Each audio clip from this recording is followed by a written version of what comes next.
The New York Times headline reads, as the coronavirus comes to school, a tough choice when to close. In the article, Sarah Murvash and Sean Hubler write, as schools in the South and Midwest reopen this week, officials must decide what steps to take as staff members and students test positive.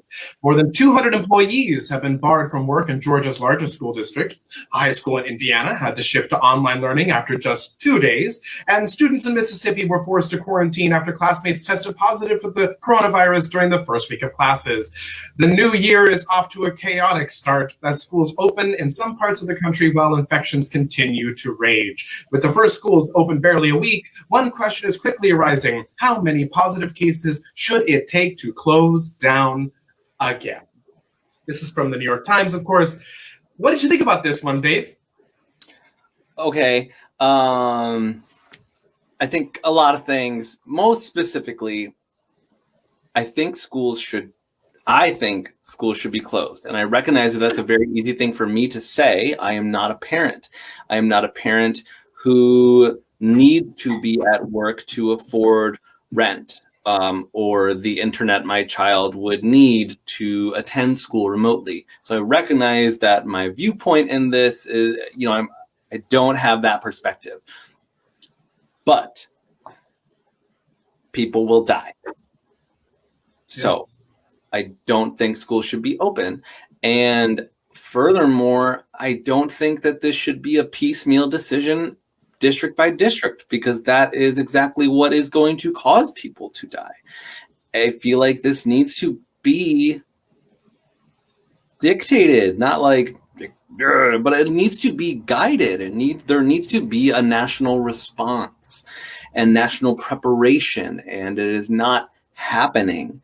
And I think that is a travesty. And I hate that it's causing so much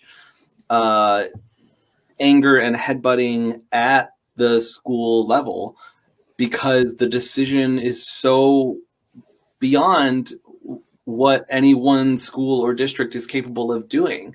You're not just caring for the students and providing them their education, you're also having to consider, what are these families going to do if their children have to be at home all day because the rest of the economy has decided to reopen? And so everyone, and the unemployment benefits that were supplemental have expired, and there's no new plan in place. So it's just so much bigger than any individual district. And I hate that the decision is being left to them when it shouldn't be. How about you, Matt?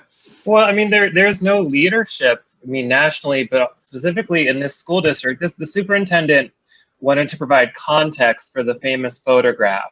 Class changes look like this, especially at a high school with more than 2,000 students. There's little the district could do beyond encouraging masks. Now, I've never worked in education. I've never worked with children in any way, but perhaps stagger class dismissal, perhaps stagger bell time so the hallways are not crammed with students at class change. Maybe only 2 classes change at a time. Maybe you implement things to protect the people who need to be protected. It's very disheartening. There was another person who was quoted like, well, we could open the schools in September, October, and November. The same thing would happen, so we might as well open them now. That was a school board member. So these are the people who are determining children's lives, teachers' lives. It's just sad that this is where we're at and that we're using children as hostages, because there are parents who are trying to pull their children out of school and they're being threatened with suspension or expulsion if they do that. So what are people supposed to do? Bree, let's go ahead and look at the picture from the New York Times, the leading picture from NewYorkTimes.com, and that is from Corinth High School in northern Mississippi. You can see that obviously the kids are heeding the directions on the floor, and all of them are definitely wearing their masks and wearing them appropriately. I actually don't see anyone without a mask in this photo, so that's not a bad thing. Also, would you show us the other photo? This is from Podling County, Georgia. This one went viral. This is pretty incredible. This particular school was allowing students to choose if they wear masks or not. As you can see, some kids are not. And I know that this has been an issue where it's become another way for kids to become the horrible bullies that they are all inside. So let's pretty terrible photo, and really frightening. I think that these photos, some videos that popped up. For example, there was the video of that same high school that showed a whole bunch of football players working out for some sort of fundraiser, and those kiddos got sick. And this is going to happen again and again. You have staff persons quitting over this, second guessing the lack of leadership or the choices that the leadership have made, and the leaders have made. And I think that this is only going to get worse before it gets better. What do you think, David? I agree. It is only going to get worse before it gets better, and that's always been true. Like it's not like we're surprised that there's still a pandemic. Because, some people seem to be. Yeah, and I don't understand how that can be, because we've been living in it, and cases still happen when people congregate, and when they congregate indoors, and when they congregate without masks. So like seeing that it's treated as optional is awful, but also you're talking about teenagers and younger. How is it even reasonable to expect that when you get 1,000 of them together in a space that they're all going to be orderly and keep them at, like, how is that even an expectation? It's so unrealistic on its face, and that is why they shouldn't be there. And the energy should be put toward helping that transition, like helping them not be there.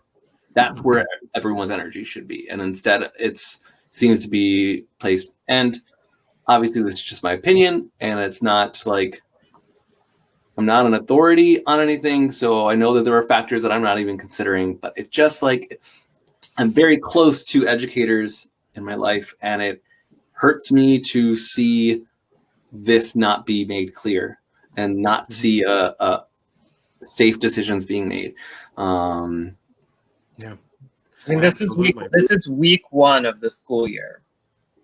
The week is not even over yet, and it's already made national news. Well, don't worry. The leader of the free world tweeted, "Open the schools!" ! And then next tweeted, in all caps, "Open the schools!" !